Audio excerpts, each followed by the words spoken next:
Zoom public session at this time at 7:31.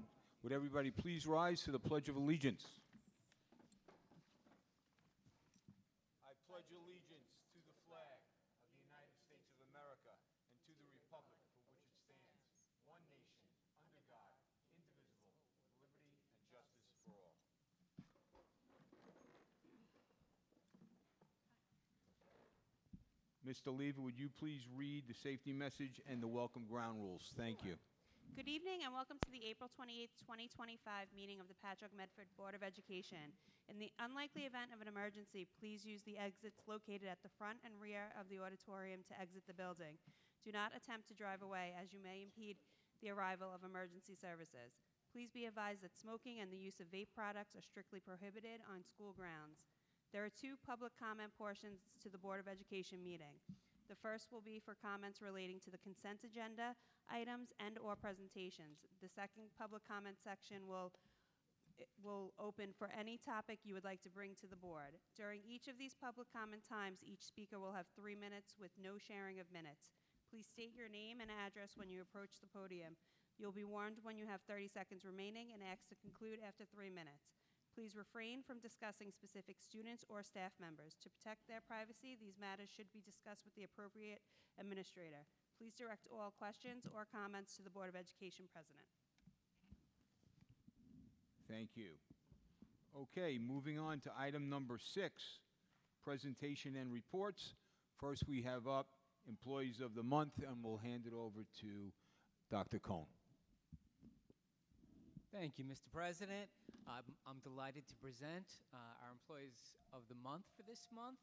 And first, I'd like to welcome up is Maria Leon Paneros. Maria is a guidance counselor up at our high school. Maria, you received multiple nominations for this endorsement due to your positive impact, empathy, kindness, and advocacy in working with the students at the high school. Your colleagues note that you consistently go above and beyond by purchasing token gifts for students in need, such as a soccer ball or flowers for a student who performed in the play. In addition, you utilize your free periods to help teach literacy skills, apparently, to students exhibiting academic difficulty. You are a presence at extracurriculars, instilling value and belief in your students to help them reach their full potential. We appreciate the way that you are making meaningful connections to support students, parents, and the staff. Congratulations on this well-deserved recognition. You will be receiving an Employee of the Month mug and a certificate of appreciation. So you can just wait up there, Maria. Congratulations. I just like to echo the words of Dr. Cohen. Maria, you are a delight. We are very fortunate to have you. You're kind. You're always willing to go the extra mile for kids. We are truly very fortunate to have you on our staff. Congratulations on a well-deserved honor. Absolutely. And next up, I'd like to bring up Hillary Marker, TA at Medford. Hillary, how are you? I am good. Hillary is a former student of mine from Tremont many years ago. So, Hillary, you received multiple nominations for your unbelievable work ethic, your commitment and versatility to support a colleague who is absent on leave. This required you to translate the entire day to support the staff during their leave. You exhibit a wonderful disposition, you are well organized, and you do not hesitate to jump in and assist wherever needed. You have consistently demonstrated a passion for teaching, and I want to implore you to go after that in your future endeavors, right? Don't give up on that, all right? And a commitment to being a team player. You truly want the best for the students, and your contributions have helped to support a culture of care for your entire team. Way to be an upstander, and congratulations. And, you know, I would just like to say too, Hillary, I know you've had to overcome some obstacles in your life, and I appreciate the way that you've done that. You have a tenacity about you, and you have so much potential, so go get your your goals. Go for them, okay? Don't hold back. All right, congratulations. Congratulations, Hillary. I echo those sentiments. Go and finish everything that you need. You'll be an amazing teacher someday. And thank you for whatever challenges you have faced have made you stronger, wiser, and more prepared to care and be empathetic for the students that you will deal with on a daily basis. So congratulations for your recognition this evening. Thank you. I invite up Dr. Jones and the board to take a picture.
I'm teasing you, Lori.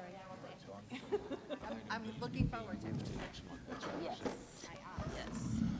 Okay, on our agenda, next up is an item B, is the homecoming presentation by the ACES students. That's going to be made in our May meeting, not this evening. So we're going to move on to letter C, which the disconnect debrief presented by Assistant Superintendent for Instruction, Mrs. Kennedy. And And Mr. Miss- Tulin. And Mr. Tulin.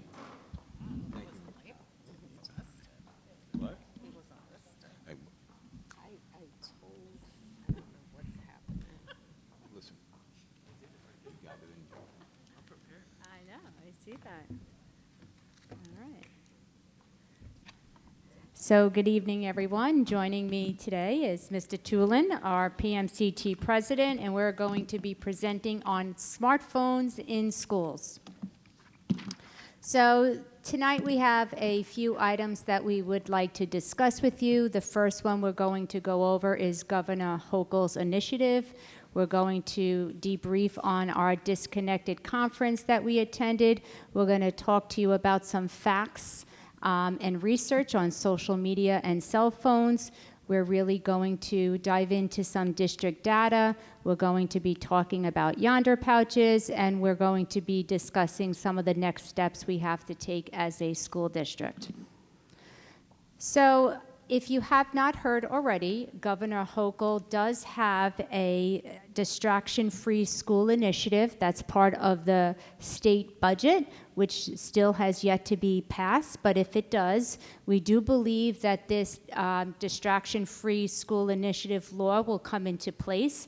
And what this law is really covering is the fact that school districts, K-12, will have to put in policy that restricts cell phones bell to bell within the school day beginning September 2025. What it does speak about is that there are some allowances which would be really based on students with medical needs, or if it is something that's on a child's IEP, but it also does speak to the fact that we do have to have board policy. It is giving latitude to districts to put into place what they feel is necessary for their school building. And it does say that that policy does have to be in place by August 1st. That may be adjusted since the budget has not been passed and the law has not been approved yet, and it's already almost May, so that may not be possible. And it does speak to the fact that students are permitted to have a cell phone if it does not connect to the internet.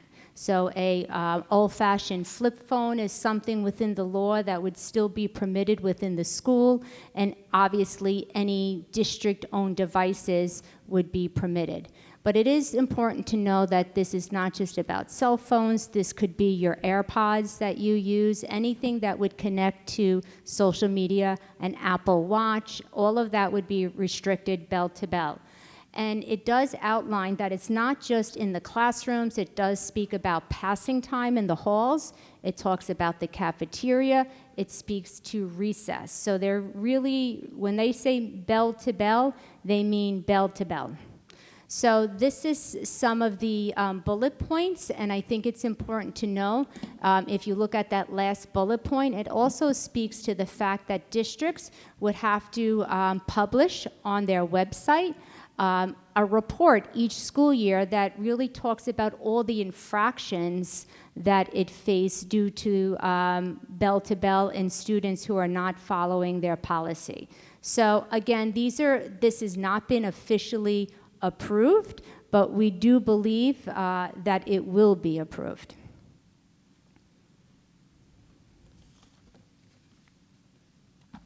Thank you. Thanks, Ms. Kennedy. So if you remember, I think back in October, I came to you, to the podium, and I talked about the NICET conference that was upstate that I attended. And when we went to that conference, we felt that it was really worthwhile that we said to NICET, you need to do it down here. So we put together a conference in March where we had almost 350 teachers, parents, school administrators, school board members come together at the Huntington Hilton, and everybody walked away with the same kind of understanding. We did have the fortunate ability to have two of our students sit up on the dais. Michael Damasi, a 9th grader, he's the 9th grade class president, as well as Nazai Dandich, who is the 10th grade class president. We felt that it would be great to bring them in, as they were going to be the underclassmen that would be living through the changes, rather than bring our senior class president or a GEO class president, GEO president that were graduating out. The students that were on the panel discussed a little bit about the fact that it's not just the cell phone, but it's the text companies. The text companies are making algorithms that make the children want to keep communicating and to keep making those notifications go away. We did invite the high school principal, Dr. Wazulowicz. We had an assistant principal from the high school. We had a middle school principal attend, as well as Ms. Kennedy and myself. So we first talked about some of the facts, and NICET presented information that was somewhat alarming on students. And I'm not going to read every one of these, but if you look between between 2015 and 2021, the percentage of children in the United States who own smartphones increased across all age groups. And as a bad parent myself, my 8-year-old does have a smartphone, or did have a smartphone 3 years ago. So I am, as I stand here, I got to be hypocritical of myself. But in 2015, 11% of the 8-year-olds had smartphones, right? And that jumped to 31%, and that's 4 years ago. And the problem is these things are becoming so much cheaper to add phones to policies. Parents are just throwing them on and giving the phone to their child.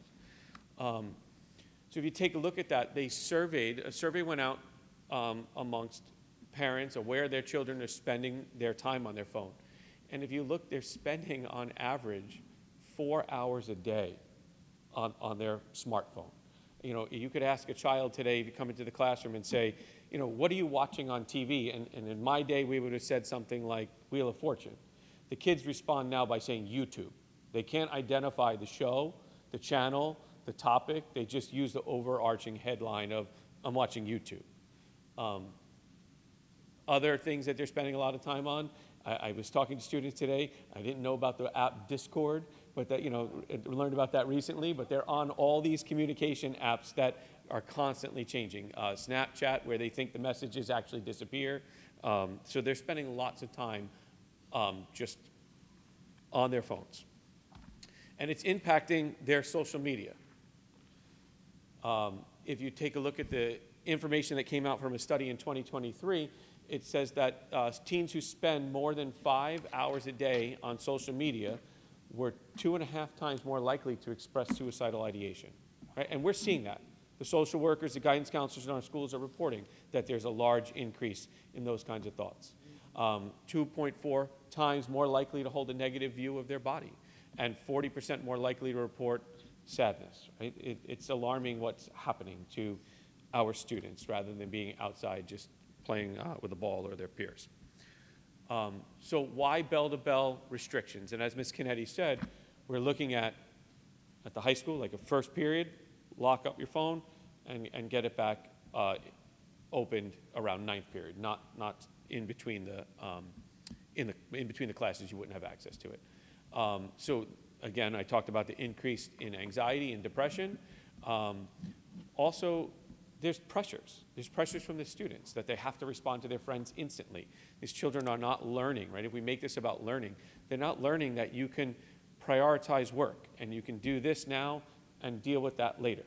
And I think we all deal with it in our own lives, feeling like, Dr. Cohen emailed me at 7 o'clock, so I got to get back to him at 7:30 last night. Then he writes me back at 8 o'clock, and we never disconnect, right? That was the name of our conference. So we want to teach children that you can prioritize that moment. We've talked about mindfulness, we've talked about all kinds of things in our schools the last few years, and this is another piece of that in my eyes. You think about, you read the speech about what we can and can't do outside with smoking. When I went to school here, the students could smoke on campus. Not that you were supposed to, but they did, right? And the county made a law for that. There's been people petitioning that social media should have that disclaimer, just like your cigarette packet has, that the U.S.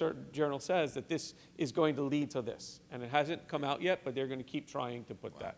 There's definitely a nexus there. Moving on, is another just quick glimpse of where they're seeing children spend most of their time on the phone. It's not like they're there learning phonics. Some children are using apps for phonics, but the majority of them, they're not using it for those reasons. We're also seeing lots of cyberbullying. If you talk to the administrators in the buildings, they are dealing with cyberbullying, and some children don't even fully understand that definition, but they are dealing with that more and more often. And it's really difficult. More than half of the students are reporting that they have some kind of cyberbullying experience. So what can we do? If we don't have these phones in our hands, we could get our checkers out, our chessboard out, and we could actually talk to one another, right? You go to the high school in the cafeteria, it's not perfectly quiet, but it's quieter because the students are using their phones. That's the way they're communicating. Let's go back to actually having to have some conversations. And if we could get those conversations to happen in the social realm, they'll be much easier to happen in the classroom realm. When we want to have a nice conversation over pros and cons of something, or different viewpoints coming out, the students need to be able to talk to each other, and they will go back to doing this. The schools that have reported that they've gone to a bell-to-bell cell phone restriction have reported that the kids come back alive. There's a great book, if you haven't read it, called The Wretched Stone by Chris Van Allsburg, and it talks all about how these sailors bring a rock onto the stone. It's symbolizing a TV back in the day. Now it would symbolize the phone, and how they basically just stare at the glowing light, and they don't respond to anything, and that when they got rid of it, their lives come back together. And that book has been around since I've been teaching, so take a look at it if you get a chance. And again, we were looking to promote the children developing their social skills. We also are worried about instructional time. I know at the last board meeting, a resident said something about just put the shoe organizer in the front of the room. Children come in and drop their phones. As a classroom teacher, the members that I work with, their biggest concern is, well, first of all, who's going to hang that on the wall? Is the wall going to be able to hold up that? And what happens when that falls down and $30,000 worth of phones fall to the floor? Or what happens at the beginning of the period or the end of the period when I take Francis's phone and Francis takes my phone? Who's in charge of that? So there's a lot of concerns over that kind of mindset of how to handle it, but that's what's been done by teachers to just get this going in the past, right? Some teachers have just taken that initiative on their own. So we want to maximize their instructional time by not having the phones on the student accessible to the students. There's broad support from law enforcement. We'll talk about that later in a minute about what happened at South Ocean, but law enforcement feels that if there's all these phones on the scene, there's a lot of people getting communication from a lot of different people, and they need to be the ones that deliver a message in a time of crisis. So there's a lot of support, like I said, from law enforcement for this. 85% of the teachers that have been surveyed by NICET are pushing that. Ms. Canetti's going to talk about that in a moment. And I think parents recognize, when you talk to parents, they'll tell you their children shouldn't be on the phone during the school day. So I think they recognize there's excessive use, and just don't know where to begin to solve that problem. So I have an assignment for you. I'm going to ask you to take out your iPhones. People in the audience could do the same thing. If you take out your phone, I know how to do this on an iPhone, and you go to the settings section, and you click on screen time. So it's settings, click on screen time. Home and screen, that one? It's like Okay, it's here like it the is. gear, Right down here. and you scroll down, so it's purple, it's screen time. It's under, yeah, focusing. There's a thing called pickups. And when, you don't have to do it now, but take a look at when you get a chance. Pickups are the first thing you do when you pick up your phone. It's going to tell you how many times a day you pick up your phone. It may be alarming to you. And it's going to tell you what app you open up the most. Take a look at when you get a chance. It's a little alarming when you have 250 times that you picked up your phone to answer a text message.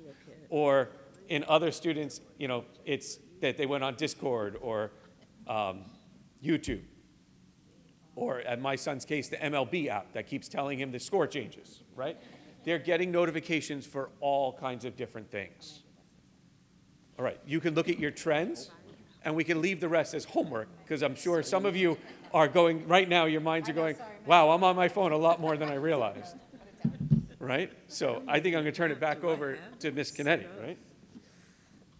Do I have a screen time? 9 minutes. Distracted by their phones. I'm sorry that I did that to them. Did I go too far? 0 minutes. That's not true. See, that can't be. They're very busy looking at their phones, Mr. Tulin, so presentation over. This is exactly what we're talking about, Where's that right? shoe organizer, Mr. Tulin? All right. You can lock it up. You're the prime. I'm giving everyone the Yonder pouch. Shall we? So we were really just trying to pull some of our own referral data from our deans, and we just really wanted to kind of give a snapshot of where we are. And this graph really represents some of the referrals that we've had in school connected to social media, how many were connected to really non-compliance. So you can see here at each of our level how many at the middle school we had a total of 933 referrals or school incident reports. 171 of them dealt with non-compliance, dealing with cell phones. So you can look at this data at the high school to date. We had a total of 2,339 referrals, and you can see 88 were for non-compliance, 23. And I do want to put, we'll speak to this a little when we get to our own board policy. So we do have some inconsistencies currently within our own school buildings as how we deal with non-compliance and how we are dealing with cell phones and AirPods and at the high school, there's a little bit more leniency than there is at the middle school level, and we'll speak to that when we get to our board policy and our code of conduct. So we did want to ask the teachers some questions, myself and Mr. Tulin. We put a survey together, and we wanted to really get information from both the elementary, middle school, and high school level. We had 291 teachers reply to our survey, and you can see that pretty consistently we had 30% of our teachers at the middle school, 40% were high school teachers, and another 30% who responded were our elementary school teachers. So we did ask our staff how they currently handle cell phones in their classrooms, and you can see 127 of them say phones can be used for educational purposes only. So there are teachers within our school district that are allowing students to use for educational purposes only. We do have 89% of our teachers who say phones must always be turned off. So there's that discrepancy that I told you, that even within our own classrooms, teachers are handling it differently, right? Phones do not have to be used for educational purposes because we issue one-to-one devices. So anything that can be done on a phone can be done on our district computers. And we did have 58 of our teachers say phones are allowed but must be on silent. And I think Mr. Tulin just spoke to you about distractions. So even though sometimes our phones are on silent, it has different notifications. So maybe it's vibrating, or maybe it's giving a signal to students as it's sitting in their pocket. Again, a distraction. Every time something vibrates or something goes off, your tendency is you want to pick up that phone and not pay attention to your classroom teacher.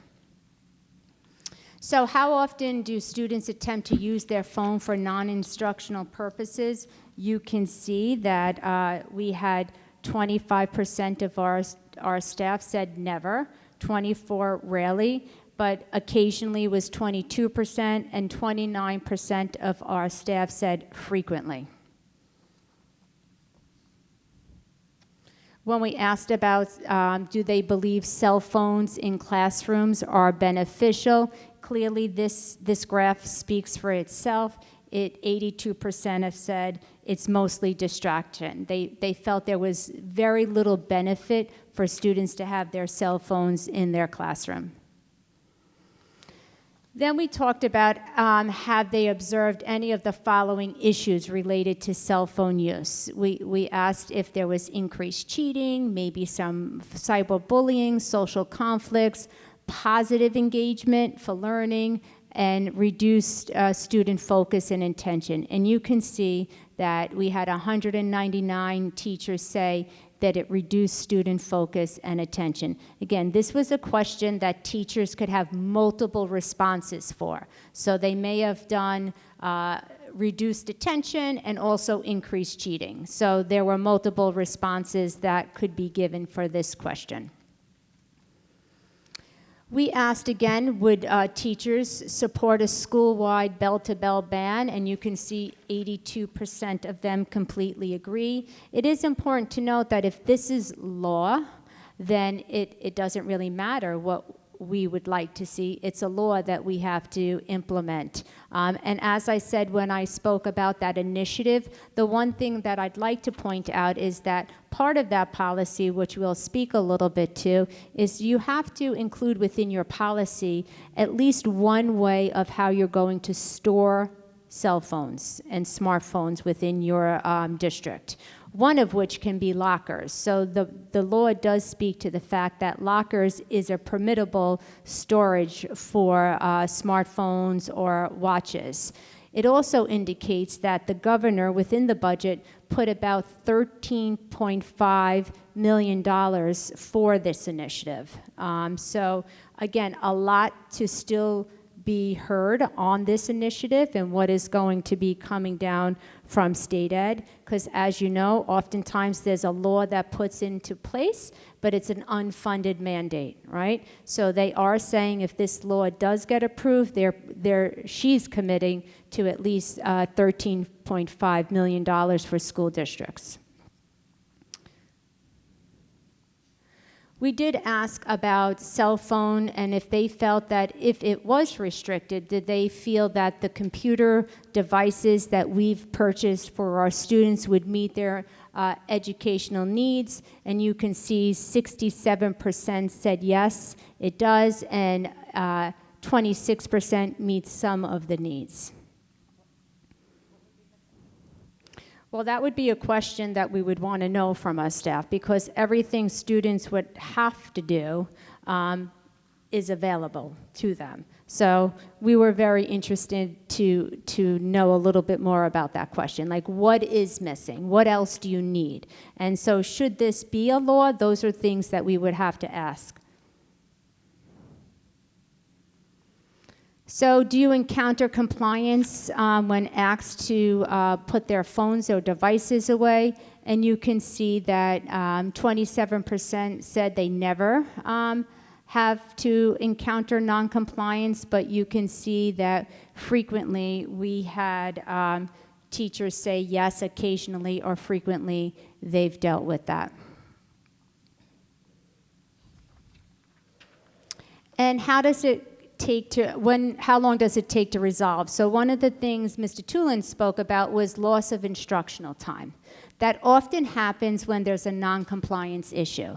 When students come in, a teacher may ask them to put it away, and a student doesn't want to put it away, and rather than starting teaching, there's a disagreement between the teacher and the students. Sometimes deans are called. So you do lose instructional time when you're dealing with non-compliance issues. You can see that it says less than 5 minutes. 47% said less. But look at the other percentage. More than half, 53%, say they're losing between 10 minutes, sometimes 5, or sometimes greater than 10 minutes. If you put that into a percentage, that's what Mr. Tulin came up with, that 20%. That's a significant amount of instructional time being lost because we're constantly asking students to put their phones away. So this was just in terms of non-instructional space use. We looked at the lunchroom, because the lunchroom is the one place that I would say our students are using their phones mostly. In the lunchroom, in study halls. So we asked the teachers specifically if they were a lunchroom, assigned to do lunchroom duty, or if they were in a study hall. And you can see that we had, this represents the certain number of teachers, and you can see phones must be turned off and are always put away. Phones can be used for educational purposes. Phones are allowed but must be on silent, and phones are frequently allowed without restriction. Again, there's that inconsistency. We do have a policy that says phones should not be visible. That's our policy.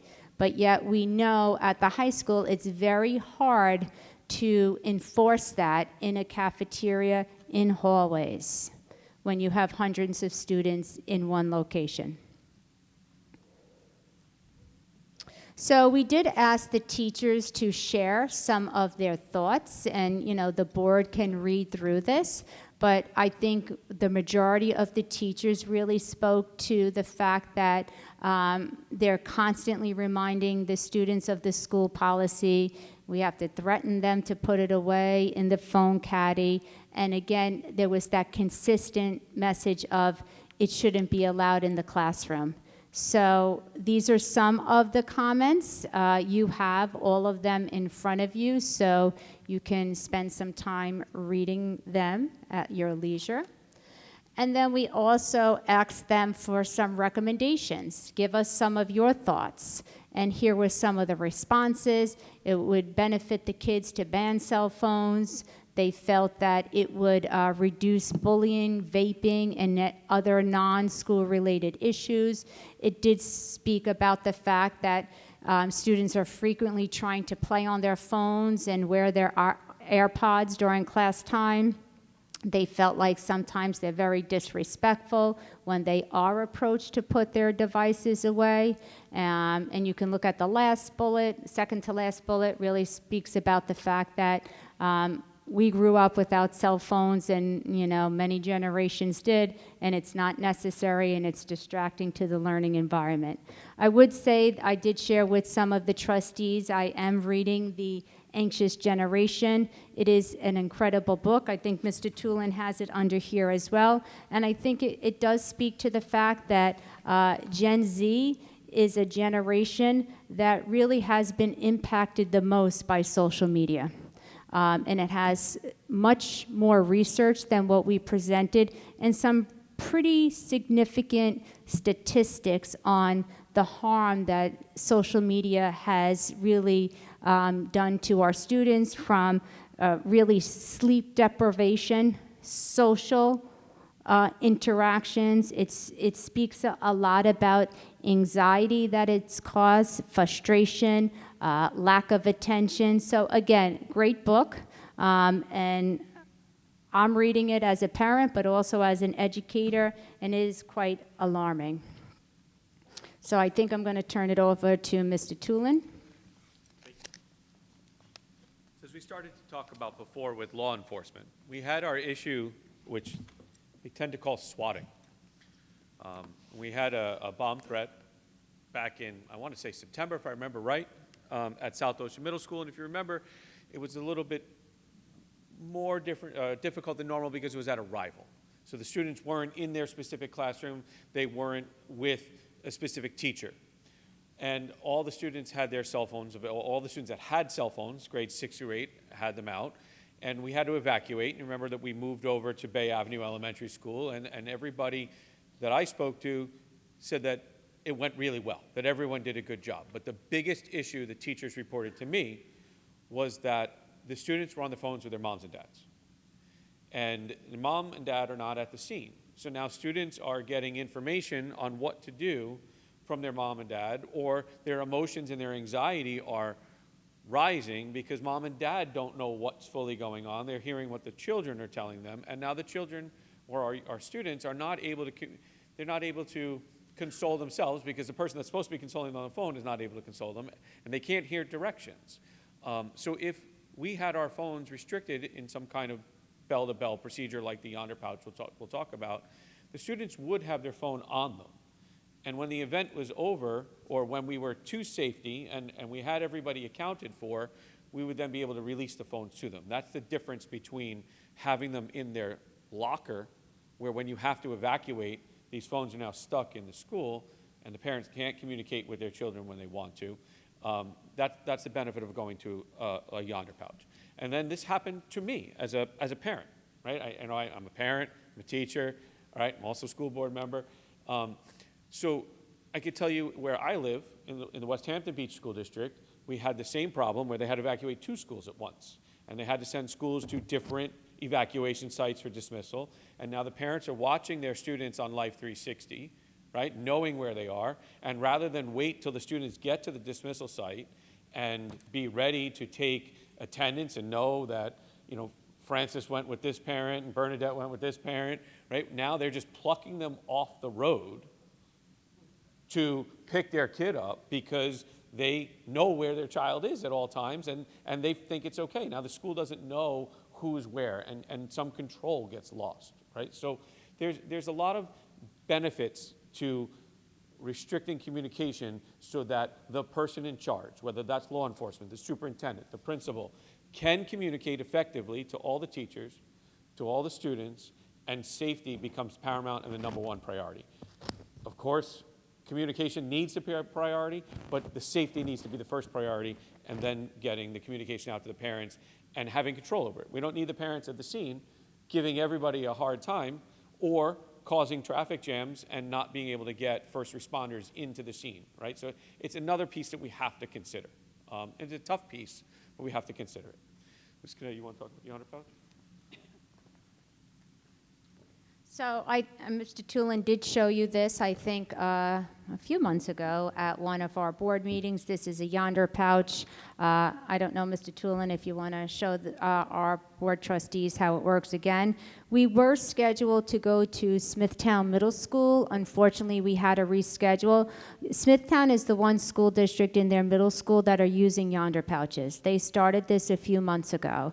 At our conference, there was another school out east in Sag Harbor, much smaller school district, but they have also purchased Yonder pouches. So again, we wanted to at least show you and demonstrate how it would work, and then how it's used. So you want to... So this is, I'll pass it around. This is the first pouch that the majority of the students would have if you chose to go this route. And in this pouch, you simply take your phone, slide it in the pouch, say we do that first period, you hit the button here, it's very much like the metal, the sensors at like Macy's or a department store. You lock it, and now my phone can't be accessible. At the end of the day, or if there was an emergency, the teachers have the key, student puts their phone, pouch to the magnet, unlocks, and they go home and they take their pouch with them, right? So you can picture if every teacher on an emergency evacuation had their go bag, took their magnet out, it's going to take a matter of 2 minutes to have every student have their phone back. If you had a student with a medical exemption, a lot of our students have, not a lot, but a good portion of our students have the Dexcom for diabetes. This pouch is the same pouch, except that, hold on for a second, it's consistent of Velcro. It's pretty loud when you open it in the middle of class, but you know, it's there. So I'll pass these around so you can take a look at them. So again, we would consider this as an option. Some schools have considered this as an option, and we wanted to just, again, share with you how this particular device works. We also wanted to share with you how the cost of a Yonder pouch would be. So we wanted to kind of give you a rough estimate. They are about $25.50 per case. Obviously, we do hear that BOCES may even be putting together some type of shared service, so prices could be reduced, but it would cost Patchogue-Medford, if we were to purchase these devices for all our students at the secondary level, just over $100,000 for the devices. Again, it is important to kind of really just review with the board. Obviously, we do have a policy that speaks to the acceptable use, and that really outlines how we're utilizing district computers and networks. So we do have that policy in place. We do have our code of conduct. So our code of conduct, which is approved by the board each August, does outline that really we are students are not authorized to use any type of social media platforms, or they should not be visible during the school day. Again, you can see that it is embedded in our code of conduct, but in speaking to our deans at the high school, we are a little bit more lenient with the students at the high school. But what happens is some teachers are very strict with the policy. Some teachers allow the students to use it. I would say if you're up at the high school, we do have a lot of students in our hallways currently with their AirPods in. So that is not something that they're really enforcing at the high school, because it is very difficult to enforce during the changing of periods with 2,400 students in the hallways. So again, anything, the AirPods, Apple Watches, phones would go into a Yonder pouch. Again, that's one option that districts could consider. But the law would require at least one option within the policy of how a district intends on securing iPhones, smartphones, bell to bell. And I think one of the things that is important to point out is in a cafeteria, we talked about those pouches in the front of the room with the calculators. You can have 300 students in a cafeteria. A pouch that's not a feasible option during lunch periods. It's just not. So it is important for us, our next steps on what we have to do as a district. Obviously, we have to make some decisions on the implementation How are we going to handle it? If this law is passed, we would have to develop a board policy. The law says the policy is supposed to be in place by August 1st. Again, I'm hoping that that will be delayed a little since something has not officially been passed. We would have to update our code of conduct. We would have to have board policies, which would have to include a plan for noncompliance and how to handle that. And then we would have to give notification to our community. So again, a pretty aggressive timeline should this law be in place, but Mr. Tulin and I felt it was necessary to really share with the board where we're at this point. Thank you. Can I ask a question?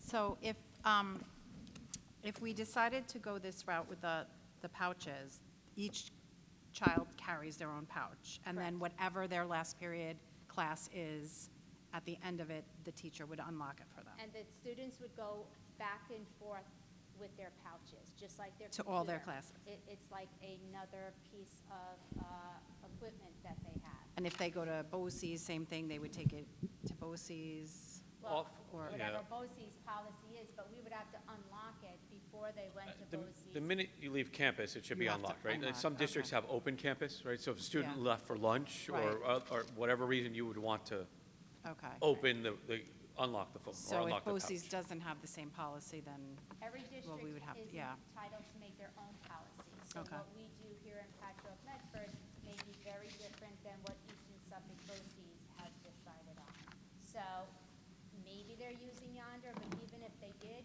we would have to open it before they They go. left. okay. And then when they arrived at BOCES, again, they could use our Yonder pouches. I would think that most of BOCES, if they were implementing it, they would have to purchase it because some school districts may not have purchased it for their own students. Yeah. Do students take them home? Yes. It is? Yes. That is the model that Yonder Right. puts out. And that's because, we put Ms. Kennedy together, and if we put our pouch in a bucket at the end of every day, after Taco Tuesday, mine's going to look horrible, and then she gets my, Taco Tuesday pouch, and she's not going to want to touch it, right? Right. So, just keep that in mind that, for sanitary reasons, they're suggesting that it goes home with the student, and it's also part of that teaching model, that the children have to be accountable and that they need to know they're distraction-free. I could see some parents, me in particular, telling my kid, I'm going to lock your phone up, you won't get it back till the next morning, if they're misbehaving at home. Now, I know you haven't been to Smithtown, but you said they use them currently. Wait, not Smithtown? Smithtown Middle School. Did you talk to them about it, what their reflection was on the whole process and how they So did Mr. it? Katz, Neil Katz, who used to be our assistant superintendent for HR, he is over there. He said in the beginning there were a few bumps within the first, week, but it's been very quiet and going very well. But we plan to go over there to speak to the teachers and to see it in action. We're hoping to get there maybe after the state testing. There was some conflicts, but Kevin has reached out to the union president over there, and we'll be going to visit Smithtown. And they've shared the same thing, that their students have come back alive, that the hallways are buzzing and people are talking, and that they're less zombie-like. Not that they're zombies, but that the children are like this, and that when this is down, you have to say hi, you have to talk, and it's forcing it. I just want to share that about the week before spring break, my teacher, and I'm a TA, we decided to take the kids' phones. We're in a BOCES setting. So we have them on a table because it was too heavy to hang. And what we do is it was a little learning process, but I am checking them off in the morning. And then when we go to the shop, I check them to see who gets them again, and they're losing points for participation. And we got a lot of pushback the first week, the second week. Now they're just kind of putting them in. I'll say, hey, I don't have your phone. They'll put them back. And they're doing their do-nows. The amount of the work that they're doing first thing in the morning, instead of it taking 20 minutes and sitting there, their productivity is up, their conversation skills are up. We can see a drastic difference in it just within the last couple of weeks, so.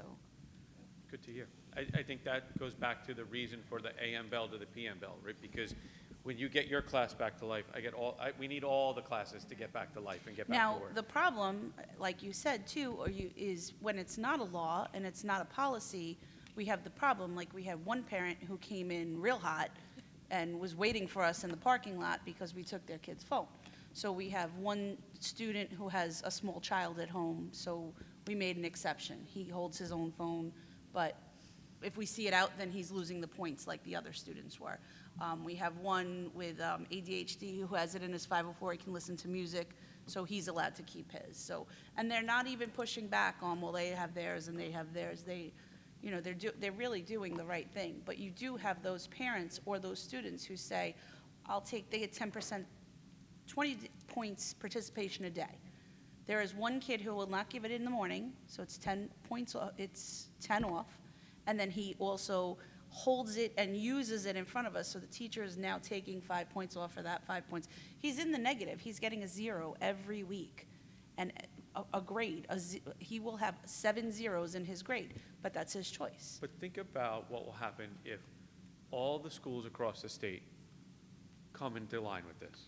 That's what Everybody's going to be dark. There's going to be nobody to talk to, right? So there's going to be no messages back and forth.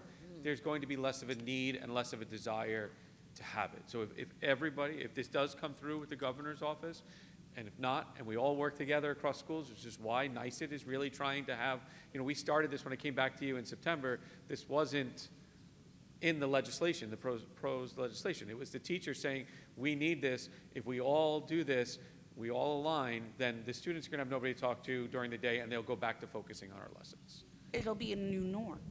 Yes. And that is the problem. The problem is, in my setting, some of the teachers say, well, they can use it as an educational tool if they're doing computer repair and they don't know what they're doing. They can use it and do this, or they can take a picture. So then you have the one class who allows it and the other class who doesn't allow it, and it just, then you just get more of those fights and arguments back. So you really do need it to be unilateral and have the support of everybody standing together. Sag Harbor did share with us that they had purchased, because there's a lot of questions. What happens if a child shows up to school without their yonder pouch, right? So they did purchase extra yonder pouches should that happen to a child. I think they actually It had like a different color one, different too. color to it. That's one way they handled it. Other school districts, the students had to hand it into the main office for the day. So that would actually be part of the policy that a district would have to, have in place. Like, what would happen if a child didn't comply? Is a parent required to come up? Is it, one notification as a warning, a second infraction results in something? So the law does outline the fact that you would have to have policy that would really spell out what the consequences were for noncompliance. And then that data has to get reported every September to the community. Now, my other question is, what happens if someone takes it home and they press that little button by accident? I can think I of think somebody. you learned the hard way the first time. I'm being serious. No, I'm just being serious, devil's advocate. I don't think it's going back. I think they're taking the risk, yeah. I think they'll only do it once, but. I don't know, did look- you know my son personally. I- We may press the button just to see what the button does. Yeah. Well, they're going to do that in class. But, I did go on Amazon, and I did buy a magnet that was really strong, and I could not get that to open. So, they're going to have to come back to school, is the only answer to that question if they really need to get their phone, that I know of right now. I'm sure there's going to be a will and a way, and they'll figure out how to open them. That, right. Well, hopefully not without a scissor, and that would have to go in the policy that if you destroy your pouch, just like if you destroyed a textbook, what you need to do, right? You lose your school ID, we charge them $2 or $3, right? So that will be something that we would have to talk about. And I think, Trustee Andrade, you asked a question about the 7% on the district one-to-one device earlier. Yeah. The question what's went to missing? everybody. So like we have rooms, like the music department has specific high-end computers that do certain things for music, and our art rooms, and I think our AP computer science, and tech, we have certain CAD software. Some of those classrooms those students are not using the one-to-one device. They're using a standalone device in their room that's a much higher power device that services those needs. So some of those kind of things have come up in there that we don't have the same software on our one-to-one as we do on our school-based equipment. Are we anticipating that this will be issued to the child and they keep it for 1 year and then we replace it, or they keep it for more than, like, the time that they're in a school, or have we thought about that yet? No, we haven't. I think it was really just sharing with the board if that's even something that the board would like us to even consider, or if that's something they're thinking about, Okay. or if everyone is even aware of the very compressed timeline that districts have been told that this is coming in September, and if we are considering something like this, it would require us to really act on it sooner rather than later. So it is really just something the board would have to consider. I would say that, to Mr. Toolin's point, just like we issue you a computer and it's yours for 3 years or 4 years, this would be your pouch. If you lost it, we would have to issue you a new one. And I think it was Schoharie Schools, which is up by Albany. Albany. They shared that after a certain period of time of going through this process, that it just became accepted that you don't use your phone. You probably didn't need to lock it anymore because you just got used to that you don't, that you just put it away, right? And that going dark and nobody's communicating, it's not notifying you anymore, and you've detoxed, or whatever the right word is. So, I think to that point as well, we don't know what will happen in 2 or 3 years, that we may get to a point where we don't need to have a pouch, that we just know that we're turning them off or we're somehow distraction-free. Thank you. I want to say, I read that book a year ago. Working on it. That one. It's a Getting good one. I do the audio book.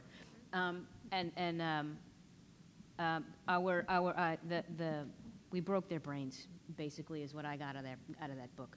And we need to do what we can to fix that.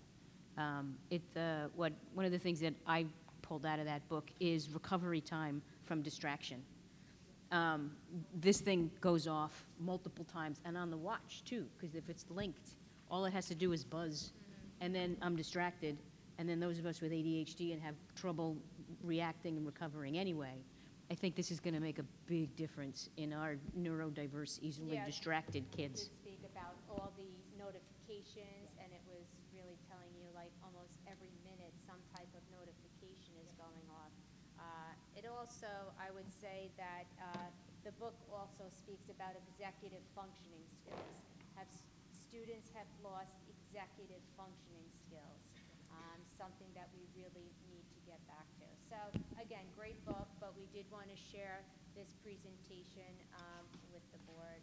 Can I just have two things. First, well, I just want to say something, and then I would love to hear some thoughts maybe from Ella, just from a student perspective. But have there been any conversations with students about this, like before we say September 1st, this is what it is? Like, is there any prep going into conversations, or kind of letting have them know had that no this is coming down the pipelines, how they feel about it, and anything like that happening yet? I don't have an answer about conversations, but I could tell you what my classroom is like. I mean, just today, somebody's Discord sound went off. Right. And so pretend it's Lori, and she takes out her pocket to look, and then I say, Lori, I need your phone, because, they're not allowed to go off in class, and I take her phone, and now the other kids are picking on Lori that, Right. haha, you lost your phone, so now I'm like, well, you put your phone on my desk too, right? So I think kids know that, I wholeheartedly believe they know they're not supposed to be on, and I think they're okay with that, but they don't know how to deal with that feeling that I've got to answer that message. So if you ask kids, yeah, I don't need to be on my phone. I don't want to be on my phone. But, when I get that message, because this is what they do, go meet me in the bathroom, and we can go, and they Right. coordinate that. But we can talk about having conversations. I just don't think they've happened, but I think kids are great. So to that point, I think the first step was to notify the board that, this appears to be something that is definitely coming down the pipeline, and we have to begin to prepare for it. So kind of prepping the board by saying what was learned from the conference, what data we have here, the direction that by law we're really going to have to go, and, you know, what are the next steps. There likely would need to be a committee of folks, of teachers, perhaps some students, maybe, I'm not sure, but there would definitely need to be a committee because you have to talk about not only what this looks like, you know, from a cost perspective, from an implementation perspective, and from a consequence perspective. What happens invariably when students, some don't comply? How does the code of conduct get enforced with that? What do we do? So I think there is an urgency given that if the legislation is not extended for an implementation time frame, it's saying August 1st. That's not giving us a lot of time to prepare for the start of a school year. So the first step was to have the conversation with the board. Certainly then there will need to be, and probably in a social studies type class, it would probably make sense to begin to have these conversations. And it is definitely a news item as it relates to the governor's budget and the legislation, and you know, you can certainly tie it to some kind of social studies class. And so there is an urgency, and you know, right now it was optional in the current year, but it's going to possibly be something that we don't have an option for.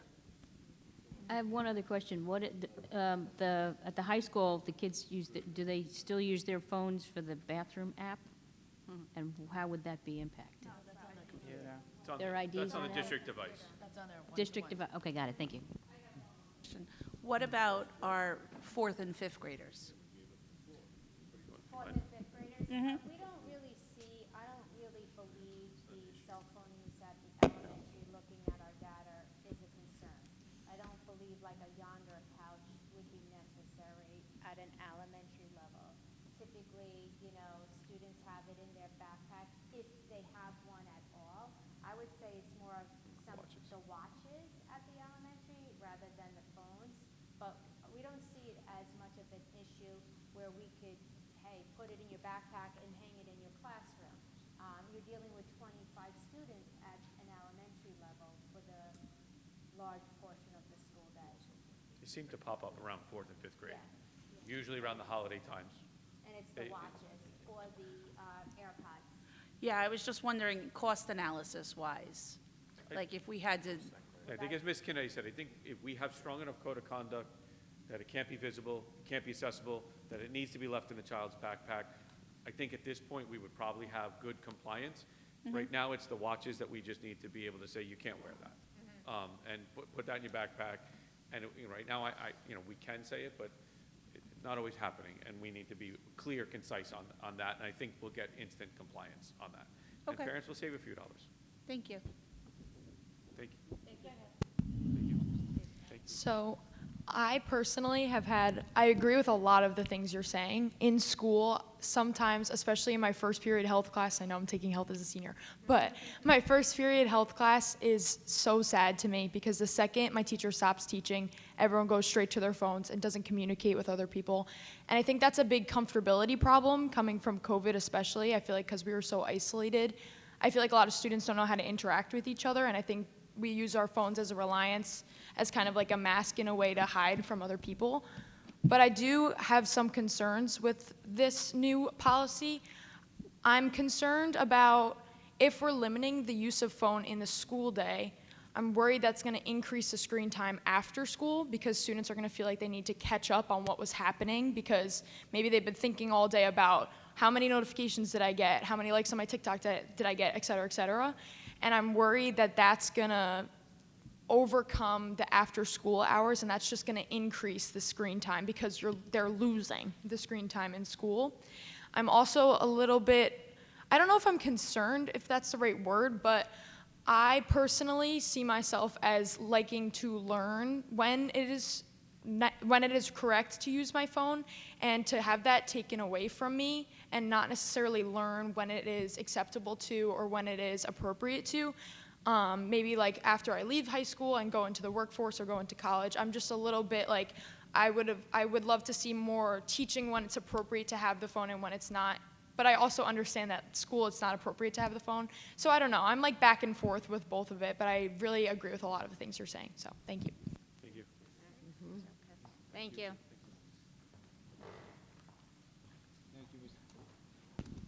Thank you, Mrs. Kennedy and Mr. Tulin.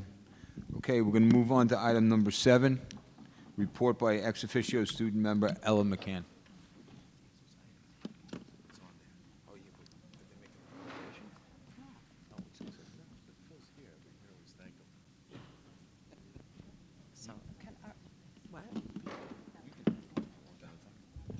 Hello again, everyone. Hello. I hope you're all doing well. Welcome to tonight's business meeting where we'll be talking about the happenings in our buildings this month. In the month of April, Tremont ran an iReady Principal for the Day challenge. They would like to congratulate Lucas, Zoe, Paul, Owen, Elliot, and Chloe. These students have had the most time on and lessons passed in their respective grades. They will now have the honor of interviewing to be principal for the day. Tremont also ran Tremont Goat Raffle for Tremont's goat merchandise. The lucky winners of the goat raffle are pictured below. Thank you, Mrs. Rescona, for organizing. And finally, Tremont is very excited again to be partnering with the Center for Environmental Education and Discovery in Brookhaven. This brings their students together and families for the Bob White Quail Project, where they will be incubating 12 quail eggs in their STEM lab starting April 21st. All classes will experience hands-on learning with the chicks and gain an understanding of why this species is critical to maintaining balance in their Long Island ecosystem. At Oregon Middle School, Mr. Bacon and his students were recognized for the Patriots Pen efforts. This is an outstanding achievement for all involved, as students had the opportunity to demonstrate the power of their voice in democracy and in schools. Patchogue-Medford High School students recently submitted competitive business proposals to the 8th annual Patchogue Youth Professionals and Patchogue-Medford High School Business Plan Competition. 4 Patchogue-Medford High School pitches placed, sharing $3,750 in prize money provided by the Kiwanis Club of Patchogue. I personally had the amazing opportunity to take part in this competition, and I am honored to have tied for first place. First place was awarded for the business professionals for Bus Buddy and Pure Smile. Bus Buddy was developed by seniors such as me, Hannah Nuzzo, and Gabriella Poirier, which is an app that allows students to see in real time when their school buses arrive and enables parents and bus drivers to see when the student is on the bus and when it has disembarked. Junior Marilyn Cruz and senior Juliana Owens developed Pure Smile, a biodegradable alternative to plastic toothbrushes that includes a built-in holder with biodegradable floss, improving the environment and dental health. The toothbrush includes a replaceable brush head with charcoal-infused bamboo bristles on top of an aluminum handle. Third place went to Shave Straw, developed by seniors Kevin Hidalgo and Luke Lowy, which tests for the presence of any foreign substances in a drink to combat drink spiking. Plus Avenue, a proposal by senior Ryan Daly for a vintage clothing store for plus-size women, was also awarded an honorable mention. At Eagle Elementary, grades 3 through 5 students started state assessments on April 23rd. Students in grade 1 prepared special messages for their 3rd and 5th grade peers, and all grades from 3rd to 5th grade students received a tiny turtle on their desk the morning of the assessment, and Ms. Scahill and Ms. P prepared a silly, encouraging message for the students. Eagle students visited Oregon Middle School for their Matilda play preview and for a tour of the building in preparation for their transition to the middle school. Thank you to Oregon for hosting our 5th grade Eagle Scholars. Also, Quacker Jack, the Long Island Ducks mascot, surprised their students with a visit at dismissal to get them excited for the game on May 13th, where their chorus students will sing the national anthem. On Wednesday, March 26th, Bay Elementary School hosted its annual Multicultural Night, and it was an extraordinary celebration of diversity. The event brought together families, students, and staff to appreciate and embrace the rich cultural tapestry that makes our school community unique. Some highlights included diverse food tastings, cultural performances, cultural exhibits, and sharing of cultural artifacts. Overall, Bay's Elementary School's Multicultural Night was a resounding success, highlighting the beauty of our diverse community. This event not only educated the attendees about different cultures, but also fostered a spirit of collaboration and understanding. We look forward to next year's event and the opportunity to continue celebrating our multicultural identities. Canaan's Principal for the Day fundraiser was another huge success. Students entered a raffle for the chance to lead the school of Mr. R, and their lucky winner, second grade Kyler, did an amazing job. From attending meetings to handing out iReady awards, Kyler rocked the day as the principal. Their recent Keenan Talent Show was a huge success. Students showcased their incredible talents in a variety of performances, including singing, dancing, telling jokes, martial arts, playing musical instruments, and even performing skits. It was a wonderful celebration of students' creativity and hard work, and we could not be prouder of their courage and talent on stage. On Friday, March 28th and March 29th, South Ocean students took the stage to present Finding Mimo Jr., a delightful and memorable performance that showcased their talent, dedication, and teamwork. South Ocean has launched a new school-wide PBIS initiative as well, rewarding students with tickets for positive behavior noticed by the staff. Tickets can be exchanged for prizes at the school store, encouraging a positive and respectful school environment. Also, on Monday, April 21st, South Ocean proudly celebrated their Students of the Month for February and March. These students were recognized for their knowledge and critical thinking skills. And with that, thank you. Here's to another month of great involvement, support, and spirit. Thank you, Ella. That was wonderful. Okay, we're going to move on to item number 8, which is going to be public comments on reports and agenda items only. This is the community's time to be able to speak about what's been presented thus far, limited to 3 minutes per person to a total of no more than 60 minutes, and there will be no sharing. If anybody would like to come up to ask a question or make a comment about the agenda items at this point.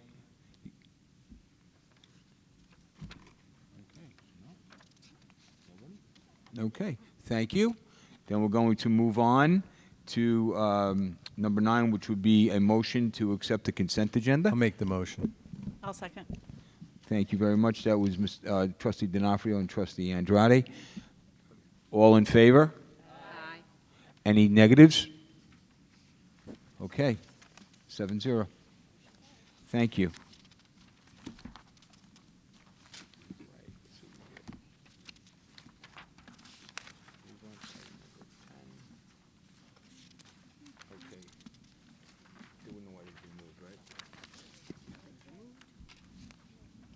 Okay, item number 10, there were no items removed from the consent agenda for a separate vote. Number 11, there were no actions arising out of executive session. Number 12, informational items. Okay, first policy reading, policy number 2452, Title 9, Sex Discrimination and Sex Biased Harassment. Number 4410, Technology Acceptable Use Policy. And item number 4420, which would be Computer Controls Policy for Financial Software. They're up for first reading.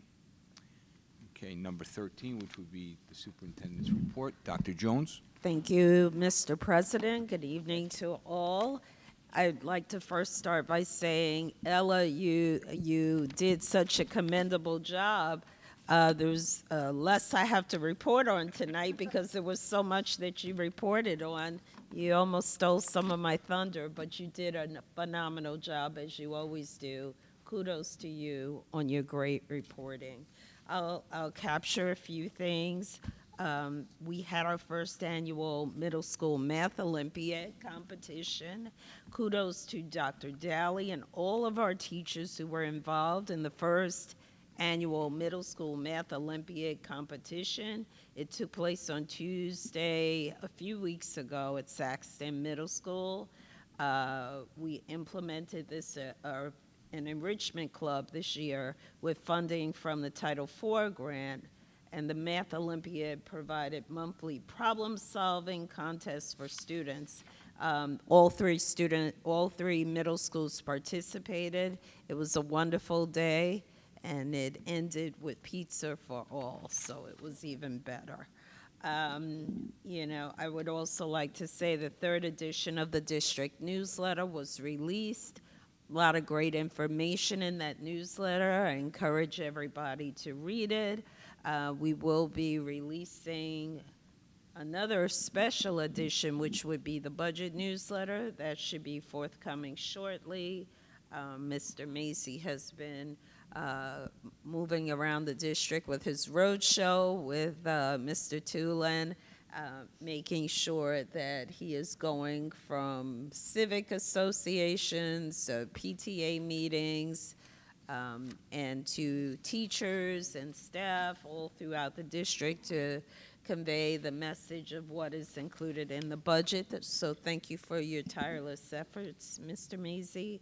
A few weeks ago, on April 6th, we had our Using Our Voices 5K mental health run. That was a phenomenal success.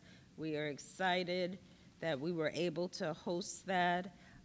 It was on a Sunday, and it was inspired by PS I Love You Day. The event raises mental health awareness and fosters inclusivity in our community. So we're thankful for all, and even Mrs. Canetti and Trustee Jennings took place and participated, and kudos to them. I don't remember what the category, or were you tied, or?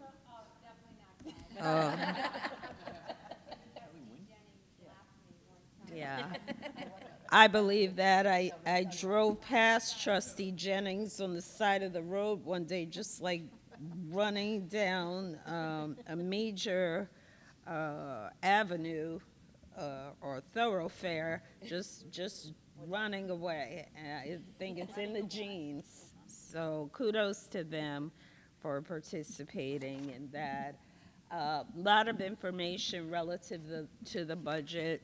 Property tax report card had to be filed no later than today, so that is done.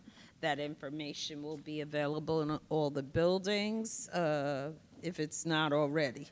It is? Very good, thank you. I just also want to commend our Skills USA team.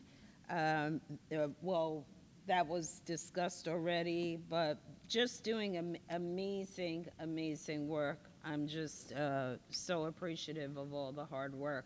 And Autism Awareness Month, we've had a lot of activities within the district for autism awareness. The great news is I could go on and on and on with reporting the wonderful things that are happening in the district this month and every month. But I'll stop there and conclude the report. I know we're getting into the exciting season where there are a lot of activities, particularly for our seniors, that are coming up in the weeks to come. So we look forward to a very exciting month of May that is about to start in a few days. Thank you, Mr. President. That concludes my report. Thank you, Dr. Jones. Okay, we're going to move on to item 14, which is committee reports. We'll first start with buildings and operations, and that's going to be Trustee Krieger. Mine is easy. We haven't met. We're meeting on Tuesday, May 6th at 4 p.m. And I do remind you all at the district office, but I also do remind you all to keep clicking on that capital improvements button on the front page, our homepage of the district website, to keep up to date with everything that's going on with our capital projects. Thank you, Trustee Krieger. Up next would be finance, and that's going to be Trustee D'Onofrio. So I'm going to defer to Mr. Mazie. Unfortunately, I was unable to make the meeting, having to be on the phone with our worldwide distributors on tariffs. Anybody want to know about tariffs? And talk to me after the meeting. Good evening. The primary topic that was discussed at the Finance Committee meeting was the second step toward our progress on the electric bus mandate. So my team and I had met with a consulting firm earlier in the year, and they are primarily an architectural, construction, and energy efficient team of professionals, and they specialize in the electric bus mandates for school districts and other entities. So we had them come in because I'll cut to the chase and tell you that they're able to help us with the next phase, which is our big phase is planning.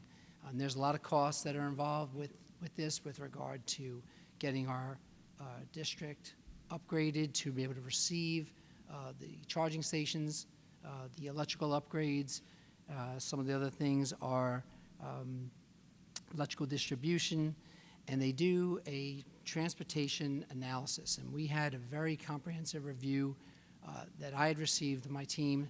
We then shared it with the Finance Committee in advance as a preview to them coming to the May meeting to make a presentation to the Board of Education.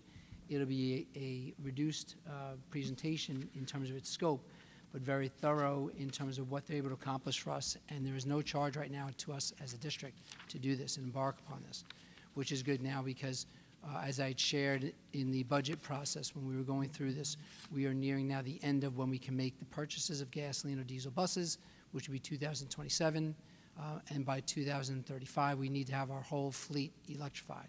So this is part of our process now to work towards that goal for our own buses, and I think it's going to be very exciting when they share it with you, just what they're able to accomplish on our behalf. The process takes about 6 months. They're going to provide a very complete analysis for us, and then a follow-up meeting will commence then roughly in December of this school year. That was the primary discussion topic for the meeting. We also spent some time sharing some information on the grants with the committee just to show, like I said, what the financial impacts were now that the grants have all been utilized and how we did that. Especially our focus was on the school improvement grants and the COVID-related grants and those monies. That's something that I have also incorporated into my budget presentation, so it's worthwhile to show the community, all the groups that you heard Dr. Jones mention, and also the Finance Committee, just how we were planning all along instead of waiting to the last minute. This was part of our 3-year plan to make sure that we fully utilize the funds, but also we're prepared for their eventual disappearance. So we're in really good shape. And then speaking of the budget, I just reminded everyone about some important dates. The budget hearing, which is a comprehensive overview of all the information that was shared with the board and the community throughout the budget preparation season. That is next Wednesday, the 7th. That's taking place at 7 p.m. in the high school auditorium. And as a reminder, the budget vote is Tuesday, May 20th from 7 a.m. to 9 p.m. Thank you, Mr. Mazie. Moving on to letter C, district-wide technology. We did not have a meeting last month. Our next meeting will be May 15th in the South Ocean Conference Room. Moving on to item D, which would be extracurricular program, which is Trustee Jennings and Trustee Andrade. So we had the discussion of what we were going to come down to. We came down to 3 because the students picked land animals, so we came down to 3 of them, which is a horse, stallion, buffalo, and wolf. We will then send it on a survey to students, staff, and teachers, and then after that, we will bring it up to the community, and then we will go from there. Thank you, Trustee Jennings. Okay, moving on to, did I leave it? You good? You good? Okay. All right, we're going to move on to instructional and student support, and that is going to be Trustee Salazar. We held our committee meeting on Thursday, the 24th. The basis of our meeting centered around continuing the conversation of the grading policy. Ms. Canetti came to the grading policy. Well, we've been trying to focus our attention on what we wanted to adjust, what our biggest needs were, and we kind of decided that we wanted to examine the homework policy as well as the weight of summative and formative exams. Ms. Kennedy came to us at the last meeting with a variety of options regarding the policy, with a range of different percentages for summative, formative homework, as well as discretionary percentages that would be allowed to be determined by the department. So I don't know how much we want to get into it because we're going to discuss this more in in our next section. But we did conclude our conversations and came to a consensus about our recommendations we want to put forward to the Board of Education. Basically, what we came to the decision was we would like to recommend changing the policy to where, and like I said, there's going to be more specifics around it, but we're going to use a sliding scale that is to be determined by the departments, with a minimum of 60% being combined with the formative and summative, and a maximum of 70% combined formative and summative. This also allows a lot of more discretion amongst the teachers, which we thought was necessary, given that a lot of the curriculums are different. For example, you have an art class that might use less formative and summative, which would allow them to focus or use a heavier weight on class participation or projects. This leaves a little bit more to be determined by each department. So that's kind of what we got. I guess we're going to discuss that in a little bit and kind of give you a little bit more details upon that in the discussion we're going to have in the next section. But I do want to thank Ms. Kennedy. What she did is she created a Excel sheet that made this very possible for us to make a good decision. She brought us a bunch of, like I said, a bunch of different options about what it would look like, and she presented us with different levels of students and how they would perform in each of those options. So it was very eye-opening, and I think it made it pretty easy for us to make a decision. So I think we're going to discuss that in a little bit, correct? Yeah. Yeah, we're going to discuss that in the next section, right? Just so you can help me run through that, because I don't want to, step on it. Well, we can do that. Like I said, it's going to be discussion in our next section. So I think that's right, where we're going to take that. So we'll be back to this in a little bit. Thank you. Oh, when's our next meeting? Our next meeting is... It's going to skip the May, right? Yeah. Okay. So our next meeting is up in the air right now, and we will be in contact with everybody soon. Thank you very much. Thank you, Trustee Salazar. Up next is letter F, that's legislation, and that's going to be Trustee Smith. We did not meet in April. Our next meeting is scheduled for next week, but there might be some conflicts, so we still have to talk about when we're going to reschedule it for. Thank you, Trustee Smith. We're going to add one extra committee on to the report, was because last month our audit committee met, and Trustee D'Onofrio would like to speak about that meeting. Thank you, Mr. President. As the community knows, the district, by law, has a district audit committee. This is made up of 3 community members and 2 board members, as our charter has defined them. Myself and President Negrin serve for the board. On the community is Mr. Philip Railing, who's in the audience tonight, Phil, and along with Anthony O'Brien and Ron Ardito. So that's our committee. So our internal auditors provided, which the board voted tonight to accept on the risk assessment report, and we covered areas of information technology, password and payroll, special education, pupil services, facilities and operations, transportation, and extra classroom funding.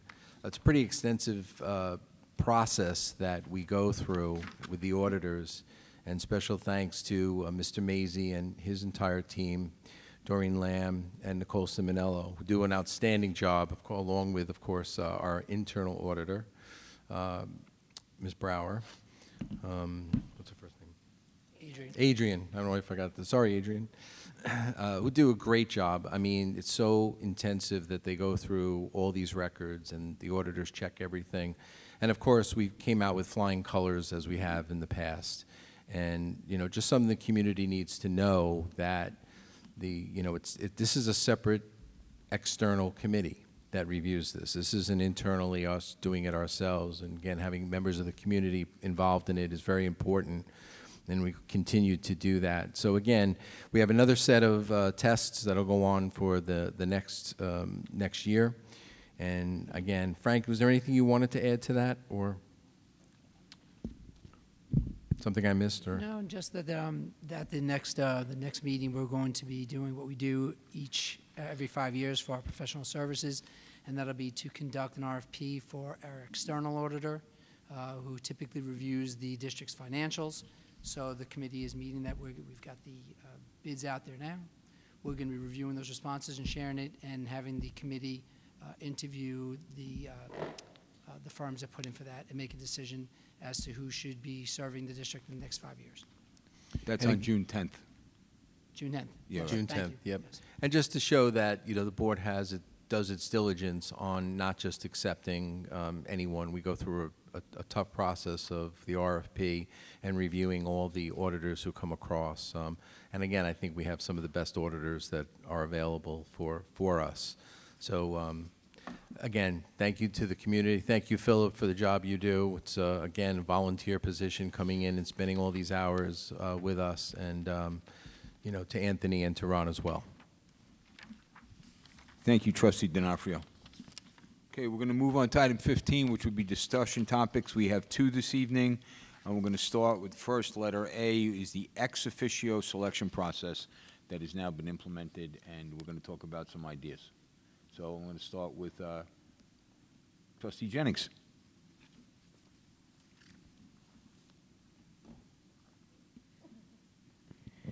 I don't think we actually have, and correct me if I'm wrong, I don't think we have an actual ex officio student member policy.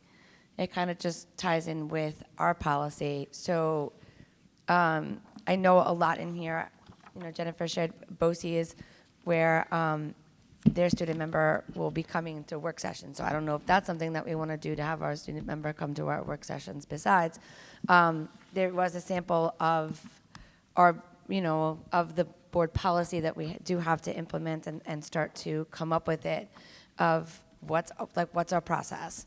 Our process right now, I believe, and correct me if I'm wrong, Ella, is that it's just the GO president. Yeah. Correct, yeah. So whoever the president is, and then if you have dual presidents or co-presidents, how does that work out? Do they both come? Is it just one? And how are we gonna work that out? I know last year we had dual, right, last year? Yeah, last year. They had dual, but only one person came. Right. So it's almost like, would they rotate and do it? So it's time, I know we probably will have to do this in a work session because it's a longer conversation. I know Jennifer just shared BOCES because BOCES came out with theirs. We had the webinar, which I know Trustee Andrade will share some of her notes. And that was a good webinar. I did watch it and listening to the students come. And I know some boards, at my NASA Suffolk, we did bring this up. There's a lot of them that do have members. Some of them have 9th and 10th graders. They serve for 2 years, and then they rotate. So how long will they serve for? So I think it's a lot of consideration to take in. Do we change the process that we have? What does it really look like? So maybe, Ella, you can maybe help me in this process. When you have to apply like your junior year to become the president of the GO, and then they automatically tell you you're the ex officio member? So this past year, I'm actually a co-president for GO. It's me and another person. I just said I wanted to do it, and I got elected to be the GO president and the ex officio board member within GO, if that makes sense. So GO rules the whole entire, it looks over all the other clubs and organizations, so anyone who wanted to vote could have attended that meeting and voted for me to be the ex officio student member and vice versa. But it also takes recommendation from the GO advisor. That's how we've run it, but it's not really like a constitutional set in stone thing for us, so I don't know.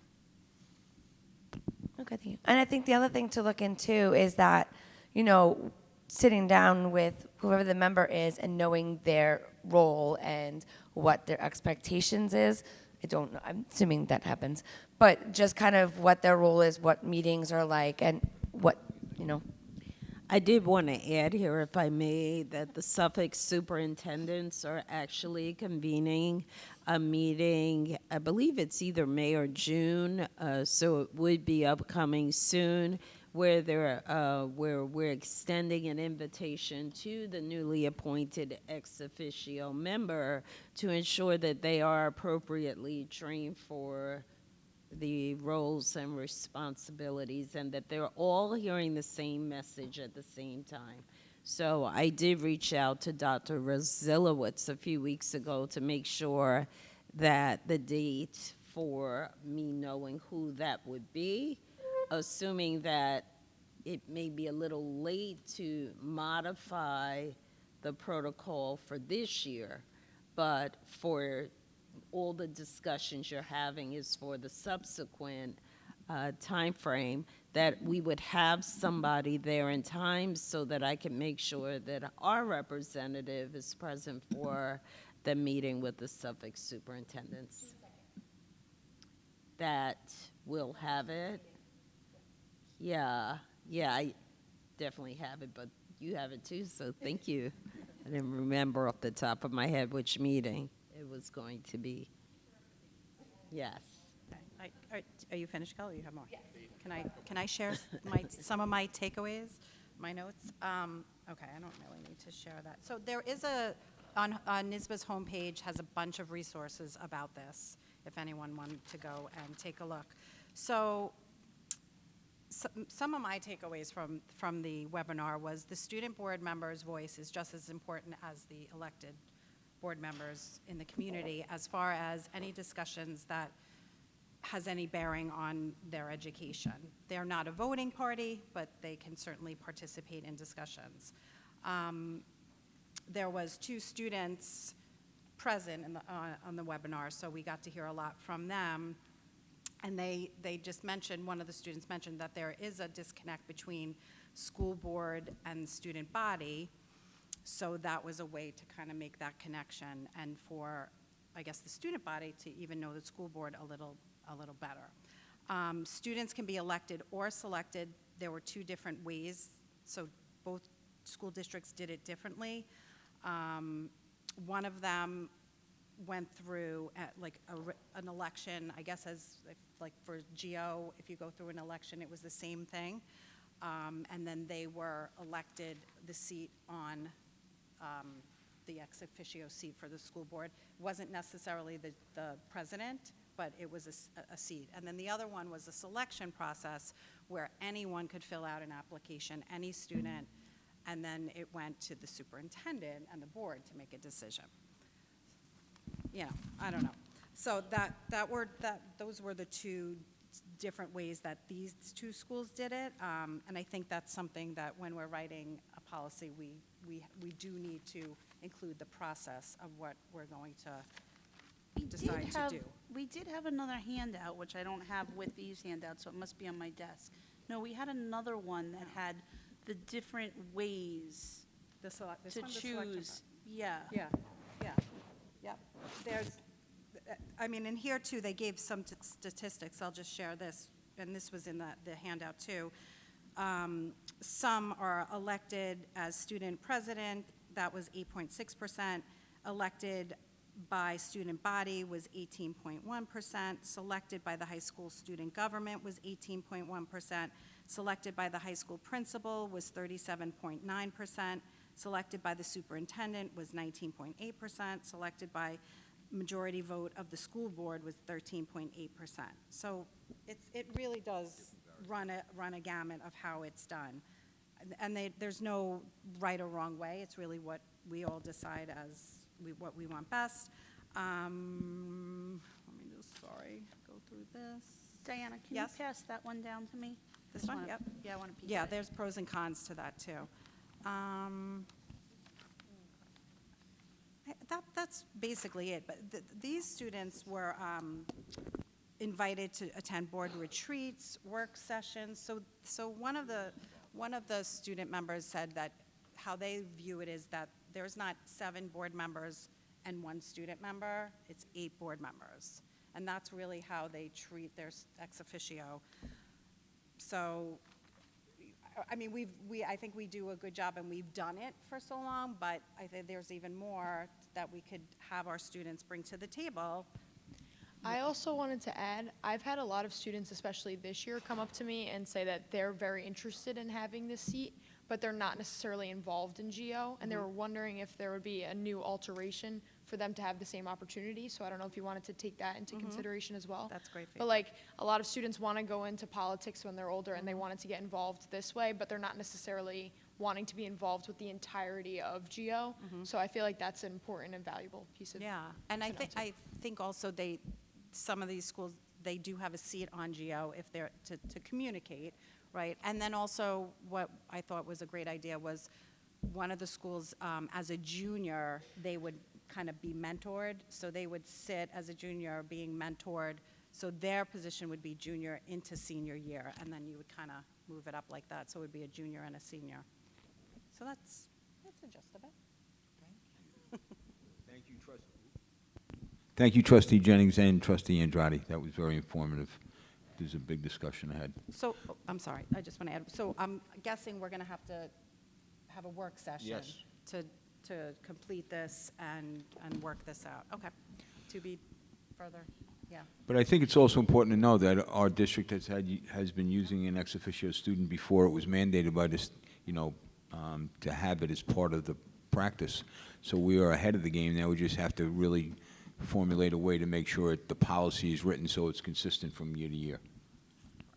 Okay? Thank you very much. Okay, so we're going to move on to the second discussion topic that Trustee Salazar touched on in his report for instruction, but now we're going to have a greater detailed conversation. So our current policy as it is we have formative taking 30% of the grading policy, summative 50%. It's up to the department's discretion for 10 to 20%, and the homework is up to 10%. This is with the exception of art class, which is formative is 40%, summative is 40%. The department discretion is up to 20%, and homework is 0 to 10%. The reason why this was put into place was to create equity, mostly among the departments. We just wanted to make sure that grading was fair. We didn't get, two teachers in the same curriculum, same, type of thing that they're teaching to have two different scores or two different grading policies where it was completely uneven.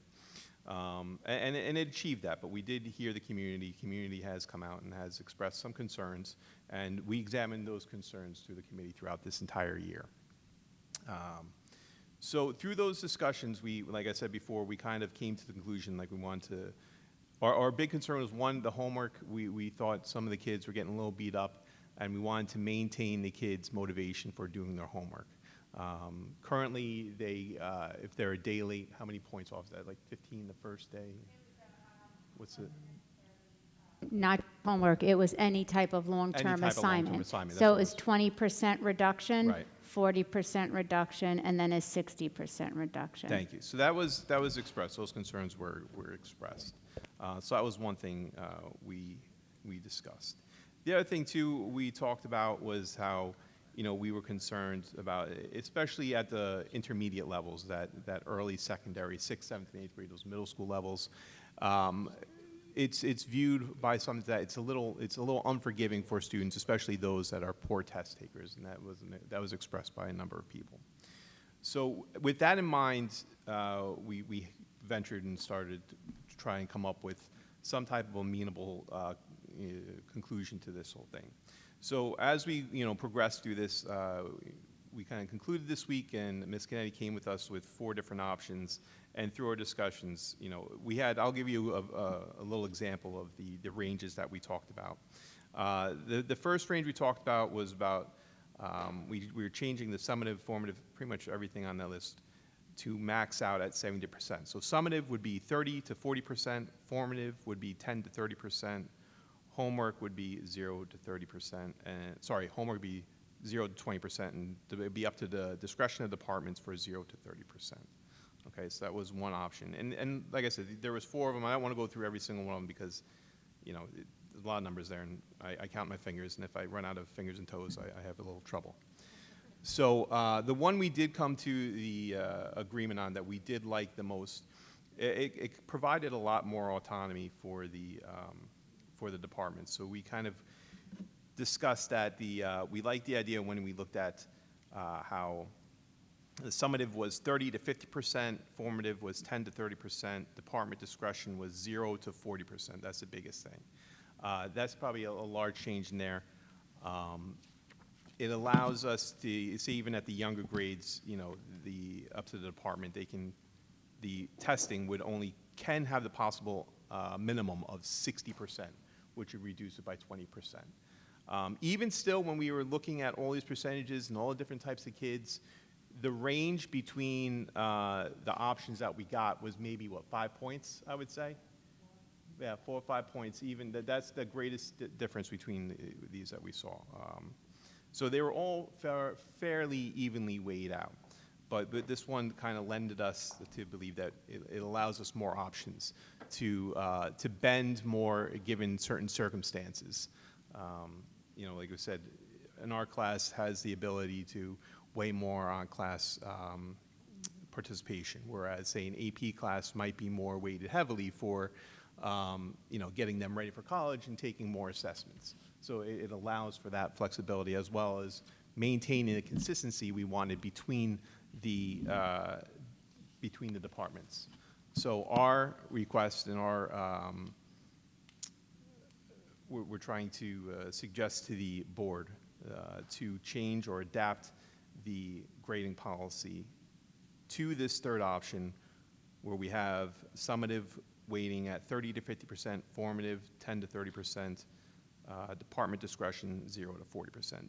What this would do also is that we'd also have to go back in and discuss our homework policies, because that would have to be taken out, and we'd have to amend that and put it into the grading policy. Because our current policy says, I think it's no more than 10%.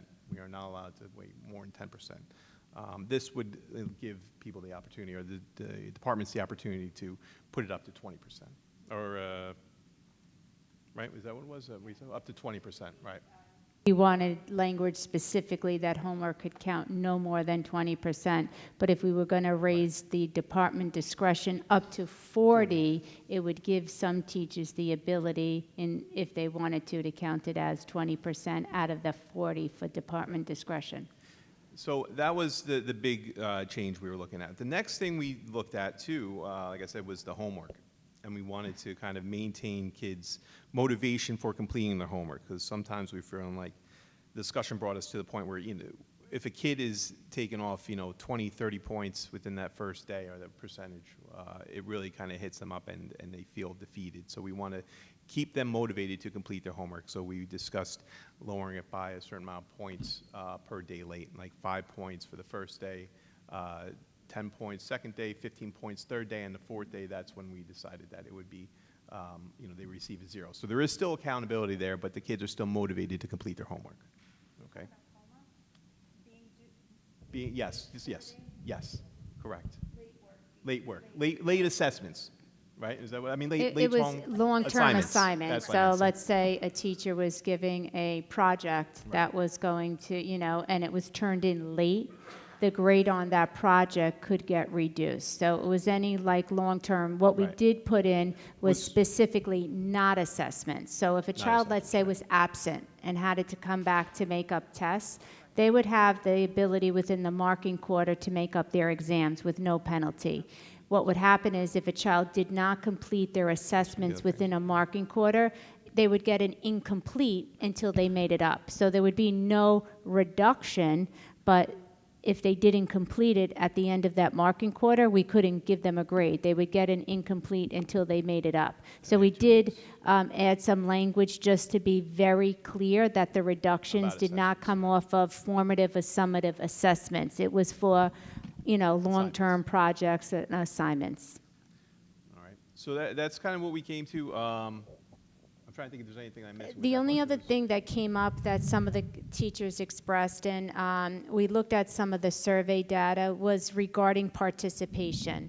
And the way the policy, and this went back to when Trustee Krieger sat on the committee for 2 years. There was discussion about participation, that many of our community members felt that participation is very arbitrary, that sometimes parents didn't get an idea of how teachers were coming up with that participation grade, and then at the last minute it was being factored into their grade GPA. So what our policy now says is we encourage participation, but there has to be some type of rubric that if a parent did question you as to how did you come up with an 80, you would have some data to say this is how we came up with an 80, and it wasn't based on behavior, it wasn't based on attendance.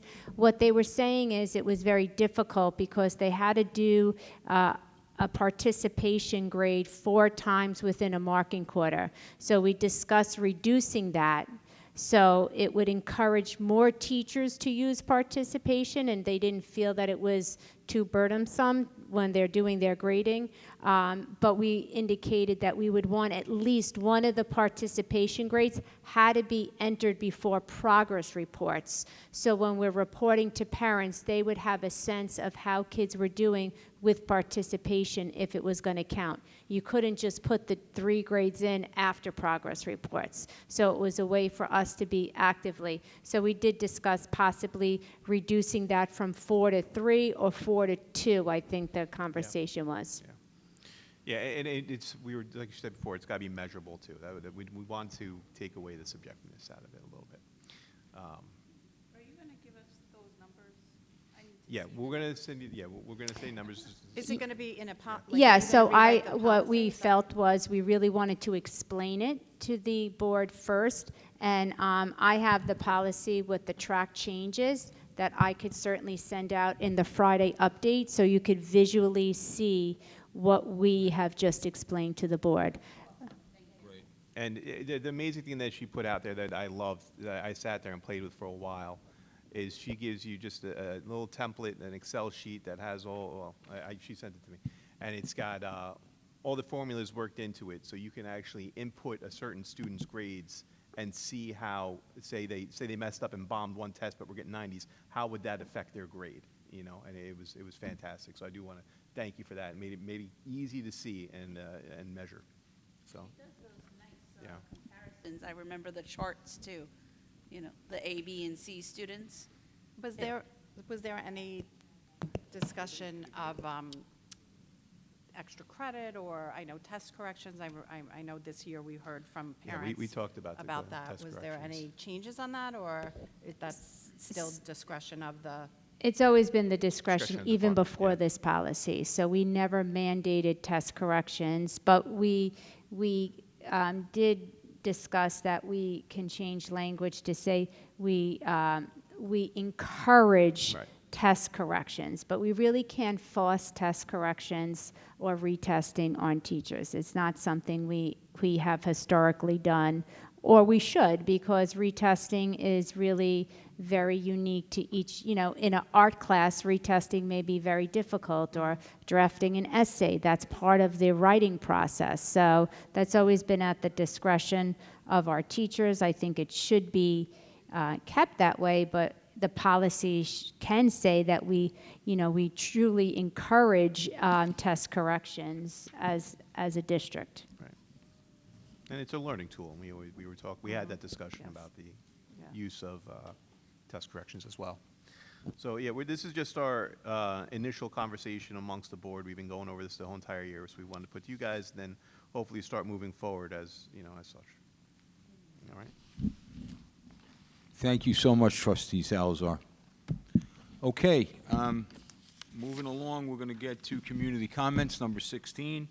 At this time, the floor is open to anyone who would like to address the Board of Education on any topic. Each speaker is limited to 3 minutes and no sharing. Please state your name before speaking. Okay. Thank you. All right, so now we're going to move on to board comments. All right, so Francis, Trustee Salazar, I think that last time they said that we're going to alternate Wait, who what? starts. No, it's fine. Go ahead. No, I'm teasing. Go ahead. You can No, go. it's fine. You want No, to listen? no. You know. All right, I get so it. It's fine. you want to start at this end and work our way down? Oh, you're gonna leave me last? All right. So also with Trustee Andrade. Or Vice President, sorry. I don't really have anything to say. I feel all discussed out, so there you go. Trustee D'Onofrio? Easy to follow.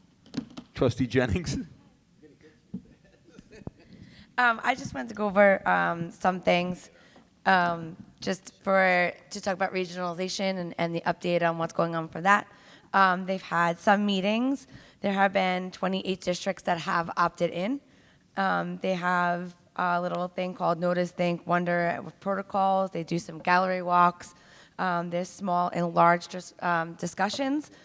There's also some pre-planning, debriefing, and post-planning.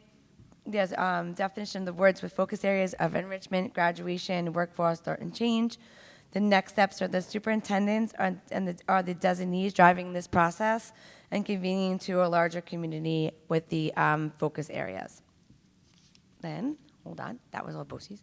Moving on to Nassau Suffolk, we talked about the New York State budget and maybe next year how we can advocate for maybe the budget to improve a little bit faster to help districts confirm the state aid so that the revenue from the budget, so it will help us to do our budget and get a little faster, so maybe we can start advocating for that. There are 4 districts piercing the cap this year. Then there's the new school board members. That's on June 12th at the Bethpage Heritage House. And then we just went over, like I said, Dr. Jones said, June 2nd is when these Suffolk Stoops are having their school board member meeting. And I know there was a policy webinar, but I think we had to pay for it because that's May 7th. It was virtual. So hopefully they'll send us back out so that we can, because I know they were going over the policies for the smartphones. They were going over the student policy. So hopefully they'll be sending that out soon. And then July 18th at 5 p.m. is the deadline for the resolutions. So just any resolutions. Whatever districts wants to put the resolutions through, yes, I'm sorry, July 18th at 5. October 16th will be the virtual business meeting. But July 18th is the deadline for the resolutions. Thank you. You're welcome. That's all? Thank you, Trustee Chang, appreciate it. Trustee Smith? I don't really have a lot to say, but I did want to ask Mr. Mazie, I know that regarding the electric buses, County Executive Romaine on the 9th had a little speech on, I think it was the state of the county, and he specifically called out the the power companies for having inadequate substations. So that's nothing to do with us, but I don't know, like, that might be something that we need to consider when we talk about upgrading power.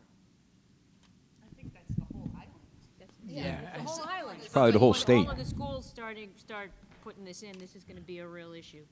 Yeah, without knowing the specifics, I'm going to guess that what they're looking at or talking about is with regard to common space areas, like, you know, because that's one of the concerns is when the buses go out, do they have enough of a charge to be able to go out and return? If not, are they going to be able to charge somewhere?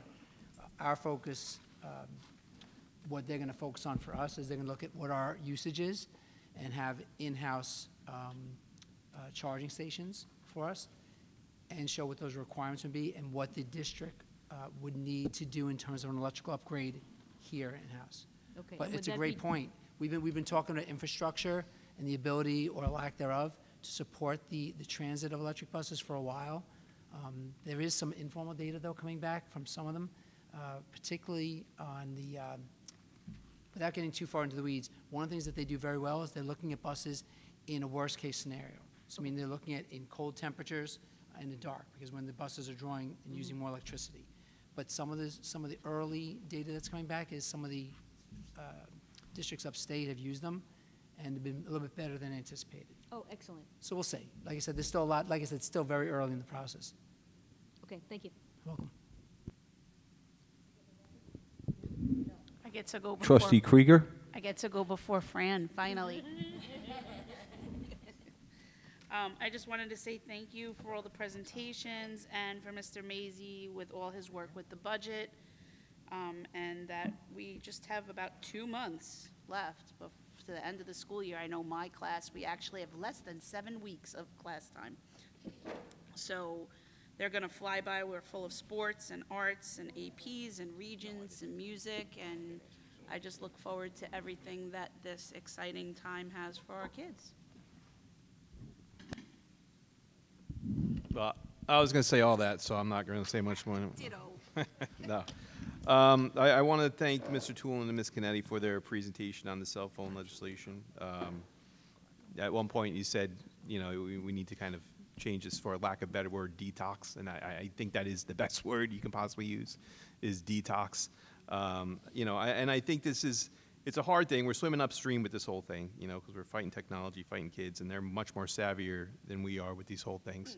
So it's definitely a difficult battle, but I I think this new legislation is beneficial, if not for nothing, but it's going to help us, just it gives us another back. You know, if we have any issues with anything, we can say, well, it's not us, you know, this is a state, you know, law. We have to follow the law. So it kind of helps, I think, us, the schools out in that way. And hopefully, you know, from there it gives us money so we can, you know, work at this. So hopefully we start moving in the right direction. I like to see at least it's something towards the issue, and I definitely think it is a bit of an issue, and I think that's all I have to say. So thank you very much.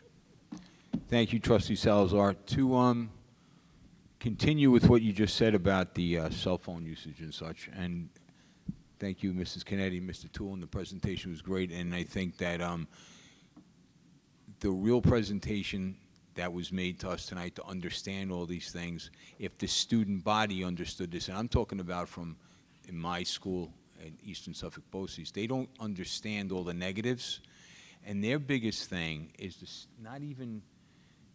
we have cell phone lockers, and they have to actually take their phone and lock it up, and I think they have high anxiety about not having the cell phone in their hands. They feel it's their property and they want to hold it. So the fact of the matter is that with the Yonder pouches, they get to hold it, it's with them all the time, they know where it is, they feel safe, it takes a lot of the anxiety away, and I think it'll be a very good transition and less of a battle for the students to understand that the cell phone shouldn't be used in school. And I also believe, based on what you said, that over time, not using it will lend to the point where they're not even going to miss it. So I think that's great, and I just wanted to thank you for that presentation. The next thing I wanted to share with the community is that officially tonight, we have engaged a superintendent search firm for our next superintendent that will start in July 1st of 2026. So we did our due diligence. We had a process. We interviewed some firms. We went through a lot of resumes, and we selected one that all the references that we reached out to were very, very happy with them, very detailed, very specific. A lot of reporting information was vast, and we're very excited about the process that's going to be starting, and there'll be more news to follow, and the community will be kept up to date and involved in the next steps on what goes on with the superintendent search and the selection. So I just wanted to share that. Okay? So with that being said, I'd like to call for an adjournment. Mr. President, I wonder if we should set a date now for our for a work session for all of these things that we've talked about. That we need to Okay, talk about? so I think the best way that we've done that is when Teresa has set out a couple of dates. Teresa will send out some dates, and I think what we do is we back it in. Does that work for you, Teresa? We can adjourn the meeting and then ask after, because I think we need to settle it now rather than doing it through an email and asking it, because we need to get on this now. Okay. As soon as possible. Because we need to get these policies done. That one has to be done before July 1st. Okay. The ex officio memo has to be done before July 1st. After we adjourn, we'll stay around, and we'll, get it done. Okay, so It actually is a law. can I get a motion for an adjournment? I'll make the motion. Second? Okay, so is all in favor? Aye. Okay, so is Trustee D'Onofrio and Trustee Salazar is the first and the second.